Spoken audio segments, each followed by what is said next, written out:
낙농 생산 기반을 안정적으로 유지하기 위한 대응책으로 몇 가지를 요약하면은, 우선 낙농 제도 개혁을 위한 정책의 주도적인 역할이 매우 중요하다, 이렇게 말씀드릴 수가 있겠습니다.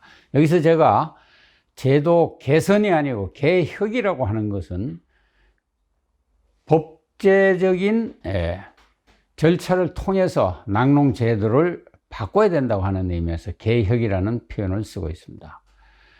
두 번째는 우유 소비 확대 방안을 마련하는 것입니다. 앞에서 설명드렸다시피 국내 낙농은 우유 소비, 특히 시유 소비가 전체 원유 생산의 70% 이상을 차지하기 때문에 매우 중요합니다.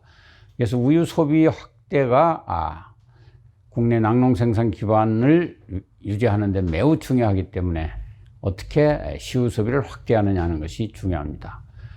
그 다음은 국산 유제품의 생산 확대입니다. 국산 유제품 생산을 위해서는 무엇보다도 중요한 것이 앞에서 말씀드린 낙농 제도 개혁과 아울러서 그 속에서 가공 쿼터를 설정하고 그와 같은 가공 쿼터에 대해서 일정 수준의 가격을 보존함으로 해서 국산 유제품 생산을 촉진시키는 것이 필요합니다. 다음은 경영 합리화와 다각화를 통한 경쟁력 제고입니다. 낙농가들이 경영 합리화를 통해서 생산성을 높이고 낙농가가 생산한 원유를 이용해서 자가에서 치즈라든가 요구르트 같은 그와 같은 제품 생산을 해서 경영을 다각화할 수도 있습니다. 물론 이것은 그와 같은 경영이 처해 있는 지역 여건에 따라서 가능한 그와 같은 경영도 있고 그렇지 못한 경영도 있을 수 있습니다. 다음은 지속 가능한 낙농 경영의 실현을 통해서 낙농 생산 기반 유지가 필요하다는 것에 대해서 소비자들의 공감대를 형성하는 것이 대단히 중요합니다. 여기에서 지속 가능한 낙농 경영이라고 하는 것은 오늘날 낙농을 포함한 축산 분야의 지속 가능성이 국제화 속에서 매우 중요시되고 있기 때문에 앞으로 국내의 낙농 생산 기반을 지속적으로 유지한 그와 같은 그 의미를 부각시키기 위해서 여러분들한테 말씀드리는 겁니다. FTA 시대에 가장 중요한 낙농 정책은 과연 무엇인가? 지난 2017년에서 2019년까지 낙농정책연구소가 낙농 경영 실태 조사를 한 결과를 보면은 우선 국산 유제품 시장을 육성하는 것이 매우 중요하다. 그리고 전국 단위 낙농 제도를 개선하는 것이 여기 개선으로 표시가 되어 있습니다만서도 정확하게는 개혁이라고 표현을 하는 것이 옳다고 생각됩니다. 그리고 학교 우유 급식 등 단체 급식을 늘려서 국내의 시유 소비를 늘려가는 것, 이 세 가지가 중요하고, 그 다음으로는 낙농에 있어서의 환경 대책, 그리고 K밀크 활성화, 역시 이것도 시유 소비를 늘리는데 관계가 되는 그와 같은 내용이 되겠습니다. 다음은 우유 소비 확대 방안에 대해서 살펴보도록 하겠습니다. 우선 국내에서 시유 소비가 국내 낙농의 생산 기반을 안정적으로 유지하기 위해서 가장 중요하다는 것은 여러분들이 잘 아시는 바와 마찬가지로 현실입니다. 그래서 이와 같은 우유 소비를 어떻게 확대하느냐 하는 것이 생산 기반 안정에 있어서 가장 큰 과제가 아닌가 이렇게 생각이 되고, 그러기 위해서 첫째로 우리가 뭘 해야 되느냐, 소비자 가격의 적정 유지, 특히 이것을 위해서는 유통 마진을 어떻게 적정하게 유지하느냐 하는 것이 매우 중요합니다.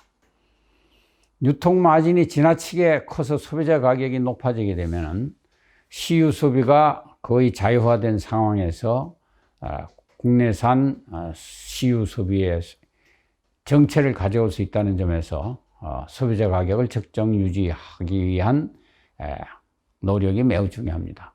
두 번째는 최근 세계적으로 확대되고 있는 이 안티밀크에 대한 공동 대응입니다. 명확한 근거도 제시되지 않은 이 안티밀크, 즉 우유 소비를 회피하는 이와 같은 현상에 대해서 낙농업계뿐 아니라 이것은 우유 소비가 국민 식생활에서 차지하는 그 중요성을 감안할 적에 정부 차원에서도 여기에 대한 공동 대응이 필요하지 않나 그런 생각을 해봅니다. 세 번째로는 학교 우유 급식의 확대를 위한 통합 급식의 실시입니다. 현재는 우유 급식이 학교 급식과 별도로 유지되는 것이 대부분입니다. 그래서 가능하면은 이 학교 우유 급식을 우유 급식과 통합해서 실시함으로 인해서 자라나는 청소년들에게 매우 중요한 우유 소비를 늘릴 수 있도록 할 필요가 있습니다. 다음에는 K-밀크 인증 사업의 확대 그리고 소비자 홍보가 되겠습니다. 우유 제품 시장이 완전히 개방이 되고 수입이 자유화되는 상황 속에서 고품질의 국내산 원유로 생산된 믿을 수 있는 K-밀크 인증 사업을 더욱더 확대시키고 또 소비자한테 그와 같은 K-밀크 인증 사업의 그 의미를 부각시킴으로 인해서 국내산 우유 소비가 늘어날 수 있도록 홍보를 강화할 필요가 있습니다. 다음은 낙농의 사회적 역할에 대한 홍보 강화입니다. 낙농이라는 산업이 국내에 존재함으로 인해서 오늘날 우리 국민이 가장 많이 소비하는 우유 유제품을 공급하는 역할을 하고 있습니다. 그래서 국내의 낙농 생산 기반이 유지되는 것이 국민의 안전한 식생활을 위해서 얼마나 중요한가 하는 것을 소비자한테 알릴 필요가 있습니다. 다음은 가공 쿼터 설정과 가격 보존을 통한 국산 유제품의 생산입니다. 앞에서 말씀드렸습니다만 낙농 제도 개혁을 통해서 가공 쿼터를 설정하고 그 설정된 가공 쿼터의 범위 안에서 수입품과의 가격 차이를 감안해서 일정 수준의 가격 보존을 함으로 인해서 치즈를 포함한 국산 유제품 생산이 이루어질 수 있도록 할 필요가 있습니다. 다음은 CU 제품의 수출 문제입니다. 가까운 중국, 홍콩, 그리고 베트남 등 최근에도 조금씩은 수출이 되고 있습니다만 앞으로 CU 제품의 이와 같은 지역에 대한 수출을 늘리기 위한 그와 같은 노력이 필요합니다. 다음은 경영 합리화 및 다각화에 대해서 살펴보도록 하겠습니다. 첫째로 생산성 향상을 통한 생산비 절감 노력이 필요합니다. 이것은 어디까지나 낙농가가 경영 합리화를 통해서 추구해야 될 목표가 되겠습니다. 아울러서 도농 교류 확대를 위한 목장 환경의 개선, 최근 목장 환경이 많이 개선이 되고 있습니다. 그렇지만 도농 교류를 더욱 확대시키기 위해서는 앞으로도 목장 환경을 개선하는 노력을 지속해야 될 것입니다. 그리고 고품질의 원유 생산, 또 자가 생산 유제품의 차별화를 통한 6차 산업화, 고품질의 원유 생산을 통해서 소비자가 국내산 원유에 대한 신뢰를 쌓고 또 그 원유를 이용해서 생산한 유제품을 차별화해서 수입 유제품과의 그 차별화를 통해서 6차 산업화를 확대해 나갈 수 있는 노력이 필요합니다. 국내 낙농가들이 생산성 향상을 위해서는 생산비 절감이 필요합니다. 2020년 현재 국내 우유 생산비의 구성을 살펴보면은 우선 사료비가 54.9%로 가장 높습니다. 자가노임이 12.7%, 그리고 가축 상각비가 10.3%, 고용노임이 2.8%, 기타 19.3% 이렇게 되어 있습니다. 물론 가장 높은 비율을 차지하는 사료비를 절감한다는 것이 그리 쉽지는 않습니다. 한계가 있긴 하지만 어쨌든 사료비 절감을 하지 않고는 생산비 절감이 어렵다는 것을 인지할 필요가 있습니다. 그리고 자가노임과 가축 상각비의 절감을 위해서도 기계화를 한다든가 혹은 내용 연수를 늘린다든가 이와 같은 노력이 필요하다고 생각이 됩니다. 2020년 생산비는 2019년 대비 2.3%가 상승해서 리터당 809.27원에 결과가 나타나고 있습니다. 그래서 앞으로 이와 같은 생산비를 얼마나 우리가 더 낮출 수 있느냐 하는 것이 매우 중요한 문제라고 생각이 됩니다. 다음에는 경영 능력 향상을 통해서 생산성 향상을 이룩하고 또 그렇게 해서 궁극적으로 경쟁력을 향상시키기 위한 방안이 무엇인가 하는 것을 살펴보도록 하겠습니다. 이와 같은 노력은 결국 앞으로 시장 개방이 될 경우에 그 유대의 인성의 한계를 극복하기 위해서 불가피한 하나의 경영 능력 향상 방안이다, 이렇게 말씀드릴 수 있겠습니다. 우선 생산에 투입되는 생산 요소를 우리가 살펴보면은 크게 나눠서 생산의 4요소가 되겠습니다. 그 중에서 우리가 흔히 얘기하는 토지, 노동, 이 경우에 노동은 육체 노동을 의미합니다. 그리고 자본, 이 세 가지를 생산의 3요소라고 얘기합니다. 그래서 생산에 참여한 이 생산의 3요소에 대해서는 토지에 대해서는 지대가 지불되고, 육체 노동에 대해서는 노임이 지불되고, 또 자본에 대해서는 이자가 지불돼서 이것이 결국 소득을 형성하게 되어 있습니다.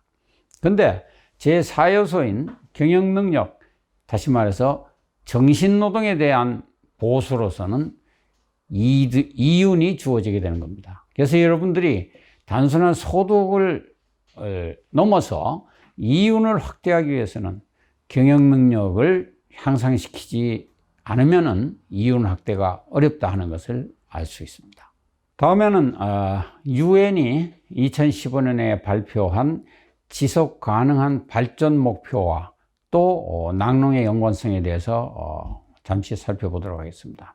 이것은 오늘날 낙농을 포함한 축산의 환경 문제가 매우 중요시되고, 또 그 속에서 유엔이 지속 가능한 발전 목표를 제시했기 때문에 역시 그 환경 문제도 이 속에 포함이 되어 있기 때문에 이것을 살펴볼 필요가 있다고 생각이 됩니다.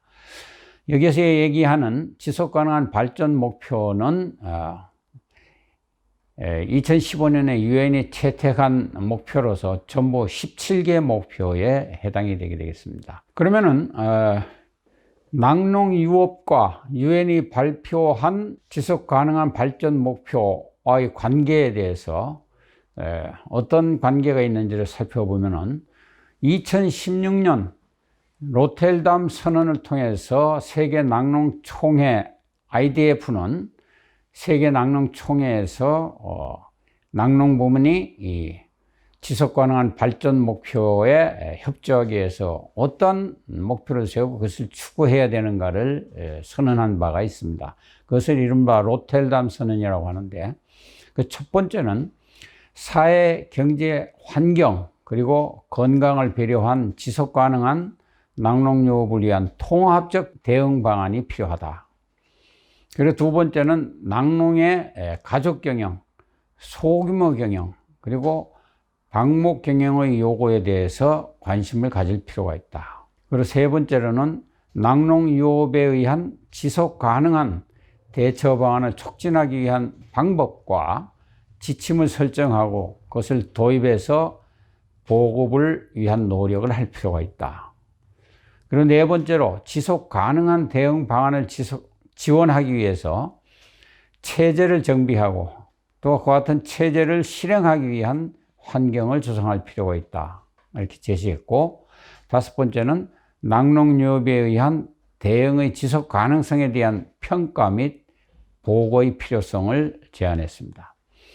그리고 여섯 번째로 지속 가능한 대응에 대한 합의를 형성하고 진척을 평가하고 지속적인 개선을 위한 관계자에 의한 논의 강화가 필요하다. 그래서 이것을 우리가 요약하면은 대응 방안을 구축하고 그것을 촉진시키고 지원하고 평가하고 또 지속적인 개선을 할 필요가 있다, 이렇게 말씀드릴 수 있겠습니다. 다음은 목장 경영에서 낙농가들이 가장 어렵다고 생각하는 점이 무엇인가를 대해서 살펴보도록 하겠습니다. 이것은 2019년에 낙농정책연구소 낙농경영 실태조사 결과입니다. 우선 최근에 우리 낙농가들이 가장 목장경영에서 어렵다고 생각하는 것이 환경 문제가 되겠습니다. 그것은 2015년에서 2019년까지 지속적으로 최근에 환경에 대한 관심이 고조되면서 환경 문제가 어려운 과제로 부상하고 있습니다. 두 번째는 부채 문제입니다. 낙농가들이 시설을 개선하고 또 자동적인 기계화를 추진함에 따라서 혹은 뒤에 말씀드리겠습니다만서도 여러 가지 환경 문제 개선을 위한 시설 투자에 따른 부채가 지속적으로 늘어남에 따라서 환경 문제, 부채 문제 이 두 가지가 어떻게 보면 오늘날 목장 경영에서 가장 어려운 문제다 이렇게 생각할 수 있고, 그 다음에 1년 24개월 하루도 완전히 쉴 수가 없는 것이 바로 낙농입니다. 거기에 따라서 노동력이 상당히 강화되어야 되고, 그로 인한 건강 문제, 이것이 또 낙농가의 세 번째 어려운 점이고, 그 다음에 후계자 문제, 또 하루도 쉴 수 없는 노동력의 그 수요에 따라서 여가 시간이 부족한 점, 이와 같은 것들이 오늘날 낙농가의 목장 경영에서 어려운 점이 되겠습니다. 그렇다면 시급히 해결해야 할 낙농의 환경 문제는 무엇인가? 연도에 따라서 약간 차이는 있습니다만 세 가지가 되겠습니다. 첫째, 미어가 축사 문제, 또 그것과 관련한 퇴비화 시설 문제, 그리고 세척수 처리하는 문제, 이 세 가지가 오늘날 낙농의 환경 문제에 있어서 가장 중요한 과제다. 2019년 현재는 이 퇴비화 시설 문제와 미어가 축사 문제, 그리고 세척수 처리 문제의 순으로 낙농가의 환경 문제가 심화되고 있다, 이렇게 말씀드릴 수 있습니다. 다음은 낙농의 그 가치 실현, 또 축산 전체적으로 봤을 적의 경영의 가치 실현을 위해서 어떻게 해야 될 것이냐. 이것은 OECD가 제시한 질소 인산질 비료의 사용량, 헥타당 사용량에 대한 2015년 통계가 되겠습니다. 이것이 어떻게 가치 경영의 실현이냐 하는 것은 질소와 인산질 비료의 단위 면적당 사용량에 따라서 환경에 미치는 영향이 그만큼 크기 때문에 FAO가 전 세계적으로 조사한 결과가 되겠습니다. 여기서 보시면은 한국의 경우에 아시다시피 질소, 인산, 헥타당 그 사용량이 세계적으로 봐도 매우 높은 수준임을 알 수 있습니다. 그래서 앞으로 이 같은 단위 면적당 질소, 인산질 비료의 사용량을 줄일 수 있는 방안을 모색할 필요가 있다, 이렇게 생각이 됩니다. 각국의 가축 비료 단위 밀도가 되겠습니다. 이 자료는 이거 역시 FAO의 자료가 되겠습니다. 그래서 각 나라에 있어서 1헥타당 1 가축 비료 단위라고 하는 것은 소로 말하면은 1.5두, 돼지는 7두, 닭은 100수, 이렇게 가축에 따라서 가축 비료 단위의 차이가 있습니다만, 이렇게 환산했을 적에 경지 면적에 대해서 현재 그 나라에서 사육하고 있는 가축을 가축 비료 단위로 환산했을 적에 그 수치가 얼마가 되느냐 하는 것이 나라에 따라서 제일 오른쪽에 우측에 2019년 현재 통계 자료가 나와 있습니다. 거기서 보면은 가장 높은 나라가 역시 화란입니다. 4.29가 되겠고, 2017년 대비 2019년 대비 증가한 나라들이 프랑스라든가, 그다음에 한국이라든가, 그다음에 일본, 전 세계적으로도 이 가축 비료 단위가 높아지고 있습니다. 그래서 갈로 안의 숫자는 바로 2017년도 값이고, 2017년도 대비 2019년도에 가축 비료 단위가 상승한 경우가 되겠습니다. 그래서 한국은 2019년 현재 가축 비료 단위가 4.23으로서 지난 2000년 이후 지속적으로 증가해왔다 하는 것을 알 수 있겠습니다. 그래서 앞으로 국내 축산이 이와 같은 가축 비료 단위 밀도를 낮추는 노력을 함으로 해서 환경적인 그와 같은 어떤 목표 달성을 하는데 노력을 할 필요가 있다, 이렇게 생각이 듭니다. 다음은 국내에서 지자체별 가축 비료 단위가 그러면 어떻게 구성이 되고 있나 하는 것을 살펴보겠습니다. 경기에서 제주도까지 전국적으로 지역별로 이 내용을 봤을 때 2010년과 2020년 10년 동안에 대부분의 지역에 있어서 가축 비료 단위가 물론 하락한 지역도 있습니다. 충남 같은 데는 3.7에서 3.0으로 하락했지만 대부분 지역이 상승하고 있다는 것을 알 수 있습니다. 따라서 앞으로 우리가 전국적으로 2010년에 3.0에서 3.8로 상승하고 있는 이 가축 비료 단위를 낮추는 노력을 할 필요가 있지 않나, 그런 생각이 들게 됩니다. 그래서 만약에 이 가축 비료 단위를 낮추기 위한 노력을 우리가 게을리하게 된다면 앞으로 축산에 따른 환경 문제에 대한 사회적인 그 관심도가 점차 높아지지 않겠나, 이런 우려도 함께 해봅니다. 다음에는 낙농이 국내 축산 속에서 이른바 국민의 식생활에 기여하기 위한 가치 경영을 실현하기 위한 내용에 대해서 간략히 살펴보도록 하겠습니다.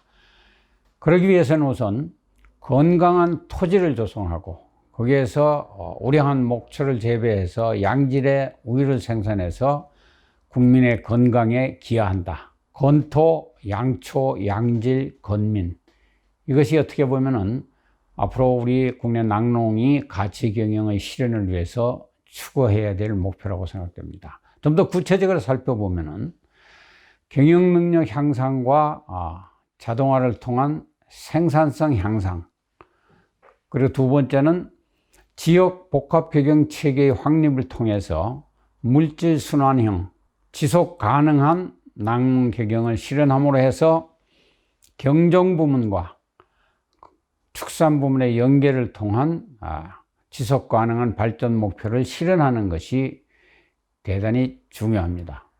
세 번째는 도농 교류를 통한 체험의 장을 제공하고 또 6차 산업화를 통해서 목장류 가공 등을 통한 그 부가가치 창출과 지역사회와의 공조 체계를 구축하는 것이 가치 경영의 실현을 위한 또 하나의 목표가 되겠습니다.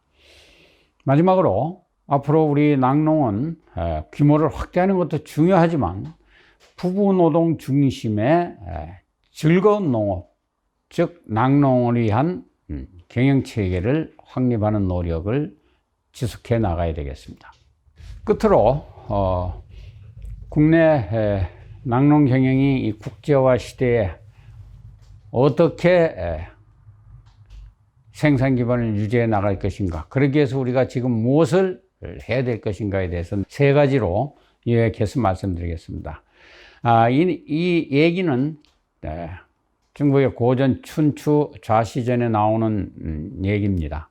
첫째로 거한 사위, 즉 편안할 때 위험을 생각하고 사적 유비, 생각하게 되면은 준비를 하게 되고, 마지막으로 유비무환이다, 즉 준비가 있으면은 미래에 대한 걱정이 없게 된다. 어떻게 보면은 지금 우리 낙농 경영은 이와 같은 얘기가 오늘날 낙농 경영의 미래를 준비하는 데 있어서 매우 중요한 참고와 내용이 아닌가, 그런 생각이 들어서 말씀드렸습니다. 지금까지 경청해 주셔서 대단히 감사합니다. 지금까지 제가 말씀드린 내용은 FTA 체제라고 하는 엄중한 국제화 속에서 국내 낙농산업의 생산 기반을 유지하기 위한 내용을 간략하게 요약해서 말씀드렸습니다.